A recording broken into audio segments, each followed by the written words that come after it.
Երևանցիներն արդեն թեթևացրել էին հագուստը, երբ մարտը անակնկալ մատուցեց։ Առավոտից տեղացող ձյունը կեսօրին նստեց ու ճանապարհներին կրկին մերկասառույց հայտնվեց։ Վարորդների համար նոր փորձություն սկսվեց։ Քաղաքի մի կետից մյուսը հասնելու համար պահանջվող ժամանակը նորից կրկնապատկվեց։ Ձյունը անակնկալի բերեց բոլորին, բացի օթերևութաբաններից։ Նրանք լավ հիշողություն ունեն, հատկապես մասնագիտական հարցերում։ Երևանում ձյուն է եկել անգամ ապրիլին։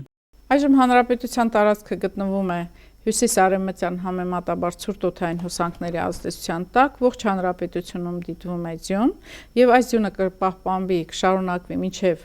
ուշ երեկոյան։ Առաջիկա 2 օրերին ջերմաստիճանը կբարձրանա, վաղը մայրաքաղաքում կլինի 7-ից 8 աստիճան տաքություն, մինչև մարտի 14-ը ջերմաստիճանը կբարձրանա եւս 4 աստիճանով, բայց գարնանային տրամադրության համար դեռ շուտ է, մարտը նոր խենթություններ է ծրագրել, ջերմաստիճանը կրկին կնվազի։ Ցավոք սրտի դարձյալ սպասվում է դրանից հետո ջերմաստիճանի նվազում եւ չի բացառվում նաեւ